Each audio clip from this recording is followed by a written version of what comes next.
Hi friends, welcome back to my channel. ನಾನು ಚೆನ್ನಾಗಿದ್ದೀನಿ. ನೀವೆಲ್ಲರೂ ಹೇಗಿದ್ದೀರಾ? ನೀವೆಲ್ಲರೂ ಚೆನ್ನಾಗಿದ್ದೀರಾ ಅಂದ್ಕೊಂಡು ಇವತ್ತಿನ ವೀಡಿಯೋನ ಸ್ಟಾರ್ಟ್ ಮಾಡ್ತಾ ಇದ್ದೀನಿ. ಇವಾಗ ಆಷಾಢ ಸ್ಟಾರ್ಟ್ ಆಗಿದೆ. ಆಷಾಢದಲ್ಲಿ ಹೆಣ್ಣು ದೇವತೆ ಪೂಜೆ ಮಾಡೋದು ತುಂಬ ಶ್ರೇಷ್ಠ. ಅದರಲ್ಲೂ ರುದ್ರರೂಪಿ ದೇವಿಗಳಿರ್ತಾರಲ್ಲ, ಅವ್ರದ್ದು ಪೂಜೆ ವ್ರತಗಳು ಮಾಡಿದ್ರೆ ತುಂಬ ಶ್ರೇಷ್ಠ, ಬೇಗ ಫಲ ಸಿಗುತ್ತೆ ಅಂತ ಹೇಳ್ತಾರೆ. ಅಂದರೆ ಚಾಮುಂಡೇಶ್ವರಿ, ಅಂಬಾ ಭವಾನಿ, ಭದ್ರಿ, ಕಾಳಿ ಈ ಥರ ಜಾಸ್ತಿ ಸ್ಟ್ರಾಂಗ್ ಇರೋ ದೇವರು, ತ್ರಿಶೂಲ ಹಿಡ್ದಿರೋ ದೇವರನ್ನ ಜಾಸ್ತಿ ವ್ರತ ಪೂಜೆ ಮಾಡಿದ್ರೆ ಬೇಗ ಒಲಿತಾರೆ ಈ ಟೈಮಲ್ಲಿ, ಆಷಾಢದ ಟೈಮಲ್ಲಿ ಅಂತ ಹೇಳ್ತಾರೆ. ಮತ್ತು ನಾವು ಕೊಲ್ಲಾಪುರಕ್ಕೆ ಹೋಗಿದ್ವಿ. ಕೊಲ್ಲಾಪುರ ಮಹಾಲಕ್ಷ್ಮಿಗೆ ಹೋಗಿದ್ವಿ. ನಮಗೆ ಫೈನಾನ್ಸಲ್ಲಿ ಸ್ವಲ್ಪ ಎಲ್ಲ ಕಡೆ ದುಡ್ಡು ಅಲ್ಲಲ್ಲೇ ಸ್ಟ್ರಕ್ ಆಗಿತ್ತು. ಯಾವುದೇ ಕೆಲಸ ಆಗ್ತಾ ಇರಲಿಲ್ಲ. ಹಾಗಾಗಿ ಹೇಳಿದರು, ಮಹಾಲಕ್ಷ್ಮಿ ಟೆಂಪಲ್ಗೆ ಹೋಗಿ ಬಂದರೆ ನಾವು ನಿಲ್ಲಿಸಿರೋ ಕೆಲಸ, ನಮಗೆ ಆಗದೇ ಇರೋ ಕೆಲಸ ಮತ್ತು ಯಾವುದು ಆಗಬೇಕು ಅರ್ಧಕ್ಕೆ ನಿಂತ್ಕೊಂಡಿರುತ್ತೆ, ಆ ಕೆಲಸ ಎಲ್ಲ ಮುಂದಾಗುತ್ತೆ ಅಂತ ಹೇಳಿದರು. ಅದಕ್ಕೋಸ್ಕರ ನಾವು ಕೊಲ್ಲಾಪುರ ಮಹಾಲಕ್ಷ್ಮಿಗೆ ಹೋಗಿ ಬಂದ್ವಿ. ಅದು ಇರೋದು ಮಹಾರಾಷ್ಟ್ರದಲ್ಲಿ. ಅಲ್ಲಿಗೆ ಹೋಗಿ ದೇವಿ ದರ್ಶನ ತುಂಬ ಚೆನ್ನಾಗಾಯಿತು.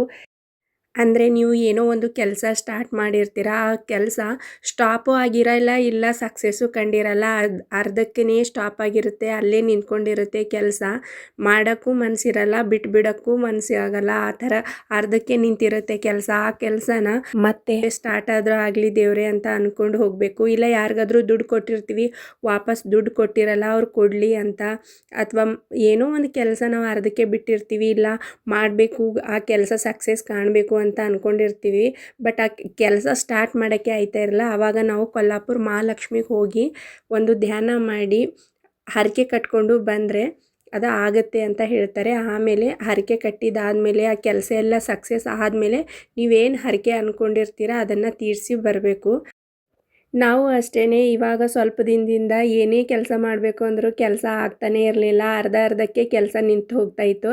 ಅದಕ್ಕೋಸ್ಕರ ಒಂದು ಟೈಮು ಮಹಾಲಕ್ಷ್ಮಿ ಟೆಂಪಲ್ಗೆ ಹೋಗಿ ಬರೋಣ, ದೇವಿ ದರ್ಶನ ತೊಗೊಂಡು ಬರೋಣ ಅಂತ ಹೋಗಿದ್ವಿ. ತುಂಬ ಚೆನ್ನಾಗಾಯಿತು ದೇವಿ ದರ್ಶನ. ಜರ್ನಿನೂ ತುಂಬ ಚೆನ್ನಾಗಾಯಿತು. ಆರಾಮಾಗಿ ಹೋಗಿ ಆರಾಮಾಗಿ ಮನೆಗೆ ಬಂದ್ವಿ. ನಾವು ಕೊಲ್ಲಾಪುರ ಹೋಗಿ ವಾಪಸ್ ಮನೆಗೆ ಬರೋಕ್ಕೆ 4 ದಿವಸ ಆಯಿತು. 4 ದಿವಸದಲ್ಲಿ ಮನೆ ನೋಡಿ ಎಷ್ಟೊಂದು ಗಲೀಜಾಗಿದೆ. ಹೊರಗಡೆ ಪಾರ್ಕಿಂಗ್ ಎಲ್ಲ ನೀಟಾಗಿ ಕಸ ಗುಡಿಸ್ದೆ, ಗೇಟ್ ಹೊರಗಡೆ ಕಸ ಗುಡಿಸಿ ನೀರು ಹಾಕಿ ರಂಗೋಲಿ ಹಾಕಿ ಇವಾಗ ಮನೆ ಒಳಗಡೆ ಬಂದಿದ್ದೀನಿ.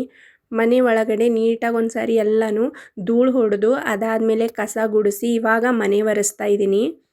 ಮನೆ ಒರೆಸೋಕ್ಕೆ ಸ್ವಲ್ಪ ನೀರಲ್ಲಿ ಲೈಝಾನು ಮತ್ತು ಡೆಟಾಲು, ಉಪ್ಪು, ಅರಿಶಿನ ಇಷ್ಟು ಹಾಕಿದ್ದೀನಿ.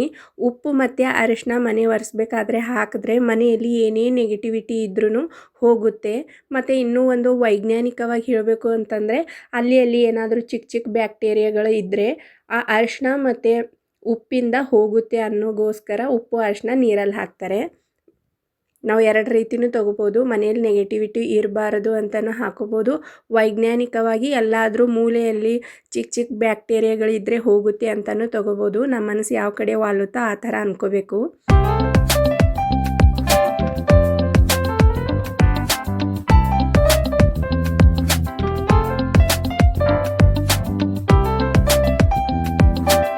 ನೀಟಾಗಿ ಮನೆ ಒರೆಸ್ದೆ. ಮನೆ ಒರೆಸಿದಾದ್ಮೇಲೆ ಫ್ಯಾನ್ ಹಾಕಿ ಬಿಟ್ಟಿದ್ದೀನಿ ಮನೆಯೆಲ್ಲ ಆರಲಿ ಅಂತ. ಇಲ್ಲಿ ಒಂದು ಪಾಟಲ್ಲಿ ಮನಿ ಪ್ಲ್ಯಾಂಟ್ ಹಾಕಿದ್ದೀನಿ. ಇದು ಸಿಮೆಂಟಿಂದಿತ್ತು ಪಾಟು, ಒಡೆದು ಹೋಗಿದೆ. ತುಂಬ ದಿನ ಬಂತು, ಮಿನಿಮಮ್ ಅಂದರೂ 4ರಿಂದ 5 ವರ್ಷ ಬಂತು. ಇವಾಗ ಒಡೆದಿದೆ. ಅದನ್ನು ತೆಗೆದು ಇನ್ನೊಂದು ಪಾಟಲ್ಲಿ ಹಾಕಿ ನೀರು ಹಾಕಿ ಚೆನ್ನಾಗಿ ಮಿಕ್ಸ್ ಮಾಡಿ ಮತ್ತೆ ಗಿಡ ನೆಟ್ಟಿದೆ, ಮನಿ ಪ್ಲ್ಯಾಂಟು. ಟೆರೇಸು ತುಂಬ ಗಲೀಜಾಗಿತ್ತು, ಧೂಳಾಗಿತ್ತು. ಬಟ್ಟೆ ಒಣಗಾಕಕ್ಕಂತ ಮೇಲೆ ಬಂದಿದ್ದೀನಿ. ಕಾಲಿಗೆಲ್ಲ ಧೂಳು ಅಂಟ್ಕೋತಾ ಇತ್ತು. ಇನ್ನೇನು ಮಾಡೋದು, ಟೆರೇಸು ತೊಳೆದು ಬಿಡೋಣ. ಇವಾಗ ನೋಡಿದ್ರೆ 4 ದಿವಸ ಆಯಿತು ನಾವು ಊರಿಗೆ ಹೋಗಿ ಬಂದು. ಮೊದಲು ಒಂದು 4-5 ದಿವಸ ತೊಳೆದಿರಲಿಲ್ಲ. ಮತ್ತು ಇವತ್ತು ಬಿಟ್ಟರೆ ಮತ್ತು ನಾಳೆ ತೊಳಿಬೇಕಾಗುತ್ತೆ. ಹೆಂಗೂ ಇವತ್ತೇ ಮನೆಯೆಲ್ಲ ಕ್ಲೀನ್ ಮಾಡಿದ್ದೀನಿ. ಹಾಗೆಯೇ ಇಷ್ಟು ಟೆರೇಸು ಮತ್ತು ಮೆಟ್ಲು, ಇನ್ನೊಂದು ಸಾರಿ ಗೇಟು ತೊಳೆಯೋಣ ಅಂತ ಡಿಸೈಡ್ ಮಾಡಿ ಇವಾಗ ಟೆರೇಸ್ ತೊಳಿತಾ ಇದ್ದೀನಿ. ಇಲ್ಲ ಅಂದರೆ ಮತ್ತೆ ನಾಳೆ ಒಂದು ಟೈಮು ಇದೇ ಥರ ಹೈರಾಣ ಆಗಲೇಬೇಕು, ತೊಳಿಲೇಬೇಕಾಗುತ್ತೆ. ಅದಕ್ಕೋಸ್ಕರ ಇವತ್ತೇ ಕ್ಲೀನ್ ಮಾಡಿಬಿಡೋಣ. ಒಂದು ಕಡೆ ಅನಿಸುತ್ತೆ ಇವತ್ತು ಫುಲ್ ಡೇ ಕ್ಲೀನಿಂಗಲ್ಲೇ ಹೋಯಿತು ಅಂತಾರಾದರೂ ಅನಿಸುತ್ತೆ. ಇಲ್ಲಾಂದರೆ ಇವತ್ತು ಮನೆ ಒಳಗಡೆ ಎಲ್ಲ ಕ್ಲೀನ್ ಮಾಡಿದ್ದೀನಿ. ಮತ್ತು ನಾಳೆ ಕ್ಲೀನ್ ಮಾಡಬೇಕು, ಬಿಲ್ಡಿಂಗು, ಟೆರೇಸ್ ತೊಳಿಬೇಕು, ಮೆಟ್ಲು ತೊಳಿಬೇಕು ಅಂತಲೇ ಇರುತ್ತೆ ಅಂತ ಇವತ್ತೇ ಕ್ಲೀನ್ ಮಾಡ್ತಾಯಿದ್ದೀನಿ. ನೋಡಿ ಎಷ್ಟೊಂದು ಧೂಳು. ನಾವು ಅನ್ಕೋತೀವಿ ಕಣ್ಣಿಗೆ ಕಾಣಿಸಲ್ಲ ಅಂತ, ಎಷ್ಟೊಂದು ಧೂಳಿದೆ ನೋಡಿ. ನೀಟಾಗಿರಬೇಕು ಅಂತ ನನಗೆ ಆಸೆ. ಒಂದು ಅಟ್ಲೀಸ್ಟ್ 15 ದಿನಕ್ಕೊಂದು ಸಾರಿ ಆದರೂ ಬಿಲ್ಡಿಂಗ್ ತೊಳೆದ್ರೆ ಕಸ ಗುಡಿಸಿದ್ರೆ ನೀಟಾಗಿರುತ್ತೆ. ಇಲ್ಲ ನಾವು 15 ದಿವ್ಸಕ್ಕೆ ಟೈಮ್ ಆದರೂ ಕಸ ಗುಡಿಸಲ್ಲ ತೊಳೆಯಲ್ಲ ಅಂತಂದರೆ ತುಂಬ ಗಲೀಜಾಗುತ್ತೆ. ತೊಳೆಯೋಕ್ಕಾಗಿಲ್ಲ ಅಂದರೂ ಪರವಾಗಿಲ್ಲ, ಕಸ ಆದರೂ ಗುಡಿಸ್ತಾ ಇರಬೇಕಾಗುತ್ತೆ. ದಿನ ಗುಡ್ಸೋಕ್ಕಾಗಲ್ಲ. ಇಲ್ಲಿಂದ ಮೆಟ್ಲು ಮತ್ತು ಟೆರೇಸು ಎಲ್ಲಿ ಗುಡ್ಸೋಕ್ಕಾಗತ್ತೆ ಹೇಳಿ? ಇಲ್ಲ, ದಿನ ಗುಡ್ಸೋಕ್ಕಾಗಲ್ಲ. ಬರೀ ಗೇಟ್ ಮುಂದೆ ಕಸ ಗುಡಿಸಿ ನೀರು ಹಾಕಿ ರಂಗೋಲಿ ಹಾಕ್ತೀನಿ ದಿನ. ಫುಲ್ಲು ಬಿಲ್ಡಿಂಗ್ ಎಲ್ಲ ಕ್ಲೀನ್ ಮಾಡಿದೆ. ಇಲ್ಲಿ ನಾನು ಸ್ವಲ್ಪ ಎಣ್ಣೆ ಬಿಸಿ ಮಾಡಿ ನನ್ನ ಮಗಳಿಗೆ ಮುಖಕ್ಕೆ ಕೈಗೆ ಎಲ್ಲ ಹಚ್ಚಿ ಮಸಾಜ್ ಮಾಡ್ತಾಯಿದ್ದೀನಿ. ಯಾಕಂದರೆ ಟ್ರಾವೆಲ್ ಮಾಡಿದ್ವಲ್ಲ, ಮೈ ಎಲ್ಲ ಒಂಥರ ಭಾರ ಅನ್ನಿಸ್ತಾ ಇರುತ್ತೆ. ಸ್ವಲ್ಪ ಎಣ್ಣೆ ಬಿಸಿ ಬಿಸಿ ಎಣ್ಣೆನ ತಾಳ್ಗೆ ಮೇಲೆ, ತಲೆಗೆ, ಕೂದಲಿಗೆ, ಕಾಲಿಗೆ, ಅಂಗಾಲಿಗೆ ಹಚ್ಚಿ ಸ್ವಲ್ಪ ಮಸಾಜ್ ಮಾಡಿ ಬಿಸಿ ಬಿಸಿ ನೀರು ಹಾಕಿ ಸ್ನಾನ ಮಾಡಿಸಿದ್ರೆ ಒಂಚೂರು ಮಲ್ಕೋತಾಳೆ. ಮಲ್ಕೊಂಡು ಎದ್ದಾಗ ಫ್ರೆಶ್ಶಾಗಿ ಅನಿಸುತ್ತೆ ಅವಳಿಗೆ. ಅದಕ್ಕೋಸ್ಕರ ಆ ಥರ ಮಾಡಿದ್ದೀನಿ. ಊರಿಂದ ತಂದಿರೋ ಬ್ಯಾಗ್ ಎಲ್ಲ ಇನ್ನೂ ಸೋಫಾ ಮೇಲೆ ಇಟ್ಟಿದ್ದೀನಿ. ಇವತ್ತು ಅದನ್ನು ಮುಟ್ಟಲ್ಲ ಬ್ಯಾಗು, ಯಾಕಂದರೆ ಮತ್ತೆ ಅದು ಒಂದು ಜಾತ್ರೆನೇ ಆಗಿಬಿಡುತ್ತೆ. ನಾಳೆ ಮಧ್ಯಾಹ್ನ ನೀಟಾಗಿ ಎಲ್ಲ ಕೆಲಸ ಆದಮೇಲೆ ಬ್ಯಾಗ್ ಓಪನ್ ಮಾಡಿ ಅದರಲ್ಲಿರೋ ಬಟ್ಟೆಗಳೆಲ್ಲ ವಾಶ್ ಮಾಡಿ ಒಣಗಿ ಹಾಕಿ ಇಸ್ತ್ರಿ ಮಾಡಿ ಎತ್ತಿಡ್ತೀನಿ ಅದರ ಜಾಗಕ್ಕೆ ಅದನ್ನು.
ಮನೆಯೆಲ್ಲ ಕ್ಲೀನ್ ಮಾಡಿದೆ. ಬಟ್ಟೆಗಳೆಲ್ಲ ವಾಷಿಂಗ್ ಮಿಷಿನ್ಗೆ ಹಾಕಿದ್ದೀನಿ ವಾಶ್ ಮಾಡೋಕ್ಕೆ. ಅದಾದಮೇಲೆ ಅಡುಗೆ ಮಾಡಿದ್ದೀನಿ ಮಧ್ಯಾಹ್ನ ಊಟಕ್ಕೆ. ಇವಾಗ ದೇವ್ರ ಪೂಜೆ ಮಾಡ್ತಾಯಿದ್ದೀನಿ. ಇವತ್ತು ಶುಕ್ರವಾರ ಇದೆ, ಹಾಗಾಗಿ ಲಕ್ಷ್ಮೀ ಪೂಜೆ ಮಾಡೋಣ ಅಂತ ಲಕ್ಷ್ಮೀ ಪೂಜೆ ಮಾಡ್ತಾಯಿದ್ದೀನಿ. ನಮ್ಮ ಮನೆಯಲ್ಲಿ ಶ್ರೀಚಕ್ರ ಇದೆ, ಹಾಗೆ ಶ್ರೀಚಕ್ರ ಪೂಜೆನೂ ಮಾಡ್ತಾಯಿದ್ದೀನಿ.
ದೇವ್ರ ಪೂಜೆ ಆದ ತಕ್ಷಣವೇ ಊಟಕ್ಕೆ ಕೂತ್ಕೊಂಡಿದ್ದೀವಿ. ತುಂಬ ಹಸಿವಾಗ್ತಾಯಿದೆ. ಬೇರೆ ಏನು ಅಡುಗೆ ಮಾಡೋಕ್ಕೂ ಮನಸ್ಸಿರಲಿಲ್ಲ.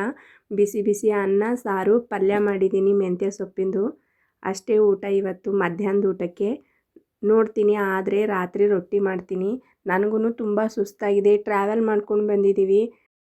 ಆದರೂ ಏನೋ ಮನೆ ಕ್ಲೀನ್ ಮಾಡಲೇಬೇಕು ಅಂತ ಒಂದು ಛಲದಿಂದ ಮಂಡ ಧೈರ್ಯದಿಂದ ಎಲ್ಲ ಕೆಲಸ ಮುಗಿಸಿದ್ದೀನಿ. ಯಾಕಂದರೆ ದಿನ ಅದೇ ಅರ್ಧ ಕೆಲಸ ದಿನ ಸ್ವಲ್ಪ ಸ್ವಲ್ಪ ಮಾಡ್ಕೊಂಡು ಹೋದರೆ ಬೇಜಾರಾಗುತ್ತೆ ಅಂತ. ಊಟ ಆದಮೇಲೆ ಸ್ವಲ್ಪ ಹೊತ್ತು ಮಲ್ಕೊಂಡೆ. ರೆಸ್ಟ್ ಆದಮೇಲೆ ಇವಾಗ ರೊಟ್ಟಿ ಮಾಡಿದ್ದೀನಿ ನೋಡಿ. ಎಳ್ಳು ಹಚ್ಚಿ ಸಜ್ಜದ ರೊಟ್ಟಿ ಮಾಡಿದ್ದೀನಿ. ಫುಲ್ ರೊಟ್ಟಿ ಎಲ್ಲ ಮಾಡಿದ್ದಾಗಿದೆ. ಇವಾಗ ಮೆಣಸಿನ್ಕಾಯಿ ಖಾರ ಕುಟ್ಟೋಣ ಅಂತ ಮೆಣಸಿನ್ಕಾಯಿ, ಶೇಂಗಾ, ಜೀರಿಗೆ ಮತ್ತು ಬೆಳ್ಳುಳ್ಳಿ ಎಲ್ಲನೂ ಸ್ವಲ್ಪ ಎಣ್ಣೆ ಹಾಕಿ ಹುರಿತಾ ಇದ್ದೀನಿ. ಮತ್ತು ಇಲ್ಲಿ ಸೈಡಿಗೆ ಅಗಸಿ ಹಿಂಡಿ ಕುಟ್ಟೋಣ ಅಂತ ಅಗಸಿನ ಹುರಿಯೋಕ್ಕೆ ಅಂತ ತೆಗೆದಿದ್ದೀನಿ. ರೊಟ್ಟಿ ಜೊತೆ ಮೆಣಸಿನ್ಕಾಯಿ ಖಾರ, ಹಿಂಡಿ, ಮೊಸರು, ಬೇಳೆ ಸಾಂಬಾರು ಚೆನ್ನಾಗಿರುತ್ತೆ. ಕಾಯಿ ಟೊಮೊಟೊ ಇರುತ್ತಲ್ಲ ಅದರಿಂದ ಖಾರ ಮಾಡೋಣ ಅಂತ ಕಾಯಿ ಟೊಮೊಟೊ ತರಿಸಿಟ್ಟಿದ್ದೆ ಒಂದು 4. ಅದು ಫ್ರಿಜ್ಜಲ್ಲಿ ಇಟ್ಟಿದ್ದೀನಿ. ಊರಿಗೆ ಹೋಗಬೇಕಾದ್ರೆ ಬರೋಷ್ಟೊತ್ತಿಗೆ ಅದು ಹಣ್ಣೆ ಆಗಿಬಿಟ್ಟಿದೆ. ಇರಲ್ಲ ಕಾಯಿ ತುಂಬ ದಿವಸ. ಫ್ರಿಜ್ಜಲ್ಲಿ ಬೇರೆ ಇಟ್ಟಿದ್ದೀನ, ಫುಲ್ ಹಣ್ಣಾಗಿಬಿಟ್ಟಿದೆ ಅದು. ಇನ್ನೇನು ಮಾಡೋದು, ಬರೀ ಮೆಣಸಿನ್ಕಾಯಿ ಖಾರ ಮಾಡಿದ್ರೂ ತುಂಬ ಖಾರ ಆಗುತ್ತೆ, ತಿನ್ನೋಕ್ಕೆ ಆಗಲ್ಲ. ಅದಕ್ಕೋಸ್ಕರ ಅದರಲ್ಲಿ 1-2 ಟೊಮಾಟೊ ಹಾಕಿದ್ರೆ ಸ್ವಲ್ಪ ಸಪ್ಪೆ ಅನಿಸುತ್ತೆ, ಸ್ವಲ್ಪ ಹುಳಿ ಬರುತ್ತೆ, ಚೆನ್ನಾಗಿರುತ್ತೆ. ಅದೇ ಸ್ವಲ್ಪ ಹಣ್ಣಾದರೂ ಪರವಾಗಿಲ್ಲ ಅಂತ ಅದೇ ಹುರಿದು ಅದರಿಂದನೇ ಖಾರ ಮಾಡಿದೆ. ಇಲ್ಲಿ ಮಜ್ಜಿಗೆ ಮೆಣಸಿನ್ಕಾಯಿ ಬರುತ್ತಲ್ಲ ಅದನ್ನು ಎಣ್ಣೆಯಲ್ಲಿ ಫ್ರೈ ಮಾಡ್ತಾಯಿದ್ದೀನಿ ನೋಡಿ. ಎಣ್ಣೆಯಲ್ಲಿ ಹಾದ ತಕ್ಷಣವೇ ಉಬ್ಬಿ ಡಮ್ ಅಂತ ಇದೆ. ಸ್ವಲ್ಪ ದೂರ ನಿಂತ್ಕೋಬೇಕು. ಹೇಳೋಕ್ಕಾಗಲ್ಲ, ಒಂದೊಂದು ಎಣ್ಣೆಯಲ್ಲಿ ದಪ್ಪ ಆಗಿ ಒಡೆದು ಹೋಗುತ್ತೆ, ಒಂದೊಂದು ಏನೂ ಆಗಲ್ಲ. ಆದರೂ ಎಣ್ಣೆ ಹತ್ತಿರ ಇರಬೇಕಾದ್ರೆ ಸ್ವಲ್ಪ ಜಾಗೃತಿಯಾಗಿರಬೇಕು. ನನಗಂತೂ ಸ್ವಲ್ಪ ಕೈ ಮೇಲೆ ಚಿಡೀತು ಎಣ್ಣೆ. ಇದೆಲ್ಲ ನಾನು ತಿನ್ನಲ್ಲ, ತುಂಬ ಖಾರ ಇರುತ್ತೆ. ಬಟ್ ನಮ್ಮ ಯಜಮಾನ್ರು ತಿಂತಾರೆ, ಅವ್ರಿಗೋಸ್ಕರ ಎಣ್ಣೆಯಲ್ಲಿ ಫ್ರೈ ಮಾಡಿ ಎತ್ತಿಡ್ತಾ ಇದ್ದೀನಿ. ರೊಟ್ಟಿ ಜೊತೆ ಈ ಮೆಣಸಿನ್ಕಾಯಿಗಳೆಲ್ಲ ಚೆನ್ನಾಗಿರುತ್ತೆ. ನಮ್ಮ ಯಜಮಾನ್ರು ತುಂಬ ಇಷ್ಟಪಟ್ಟು ತಿಂತಾರೆ. ಇದನ್ನು ಮಜ್ಜಿಗೆ ಮೆಣಸಿನ್ಕಾಯಿ ಅಂತಾರೆ. ಇವತ್ತು ಟೊಮೊಟೊ ಖಾರ ಮಾಡಿದ್ನಲ್ಲ, ತುಂಬ ಚೆನ್ನಾಗಾಗಿತ್ತು. ಈ ಕಡೆ ತುಂಬ ಜಾಸ್ತಿ ಖಾರನೂ ಆಗಿರಲಿಲ್ಲ, ತುಂಬ ಸಪ್ಪೆನೂ ಆಗಿರಲಿಲ್ಲ. ಅದ್ರ ಮೇಲೆ ಮಧ್ಯಾಹ್ನ ಬರೀ ಅನ್ನ ಬೇರೆ ಊಟ ಮಾಡಿದ್ವಾ, ರೊಟ್ಟಿ ಇರಲಿಲ್ಲ. ರೊಟ್ಟಿ ಇವಾಗ ಬಿಸಿ ರೊಟ್ಟಿ ಅದ್ರ ಮೇಲೆ ಸ್ವಲ್ಪ ಖಾರ ಹಾಕ್ಕೊಂಡು ಅದರಲ್ಲಿ ಒಂಚೂರು ಬಿಸಿ ಬಿಸಿ ಎಣ್ಣೆ ಹಾಕಿ ಊಟ ಮಾಡ್ತಾಯಿದ್ರೆ ಯಾವ 5 ಸ್ಟಾರ್, 7 ಸ್ಟಾರ್, 8 ಸ್ಟಾರ್, 10 ಸ್ಟಾರ್ ಹೋಟೆಲ್ಗೆ ಹೋದರೂ ಆ ಊಟ ಸಿಗಲ್ಲ ನಮಗೆ. ಇದೇ ಎಲ್ಲ 10 ಸ್ಟಾರ್ ಹೋಟೆಲ್ದಲ್ಲಿ ಊಟ ಮಾಡಿರೋಕ್ಕಿಂತ ಊಟ ಚೆನ್ನಾಗಿರ್ತೈತೆ ಇದೇನೆ. ಟೊಮ್ಯಾಟೊ ಹಸಿ ವಾಸನೆ ಹೋಗೋವರೆಗೂ ಹುರಿಬೇಕು. ಸ್ವಲ್ಪ ಕಪ್ಪಗೆ ಆಗಬೇಕು ಮೇಲೆಲ್ಲ ಟೊಮ್ಯಾಟೊ. ಆವಾಗಲೇ ಟೊಮ್ಯಾಟೊ ಒಳಗಡೆ ಎಲ್ಲ ಫ್ರೈ ಆಗಿರುತ್ತೆ, ಇಲ್ಲ ಅಂದರೆ ಒಳಗಡೆ ಹಸಿ ವಾಸನೆ ಹಾಗೇ ಇರುತ್ತೆ. ಸಣ್ಣ ಉರಿ ಇಟ್ಟು ಒಂದು 15-20 ನಿಮಿಷ ಹುರಿಬೇಕು ಟೊಮ್ಯಾಟೊ. ಇದರಲ್ಲಿ ನಾನು ಟೊಮ್ಯಾಟೊ, ಕಡಲೆ ಬೀಜ, ಮೆಣಸಿನ್ಕಾಯಿ, ಬೆಳ್ಳುಳ್ಳಿ, ಸ್ವಲ್ಪ ಜೀರಿಗೆ ಇಷ್ಟನ್ನು ಹಾಕಿ ಮಿಕ್ಸಿಲಿ ಸಣ್ಣಗೆ ರುಬ್ಬಿದ್ದೀನಿ. ಇವತ್ತಿನ ವಿಡಿಯೋ ಇಷ್ಟಿತ್ತು ಸ್ನೇಹಿತರೆ. ನನ್ನ ವಿಡಿಯೋ ನಿಮ್ಗೆ ಇಷ್ಟ ಆದರೆ ದಯವಿಟ್ಟು ಲೈಕ್ ಮಾಡಿ, ಶೇರ್ ಮಾಡಿ, ಕಮೆಂಟ್ ಮಾಡಿ ಮತ್ತು ಸಬ್ಸ್ಕ್ರೈಬ್ ಆಗಿ. ಮುಂದಿನ ವಿಡಿಯೋ ಜೊತೆ ಮತ್ತೆ ಬರ್ತೀನಿ. ಧನ್ಯವಾದಗಳು.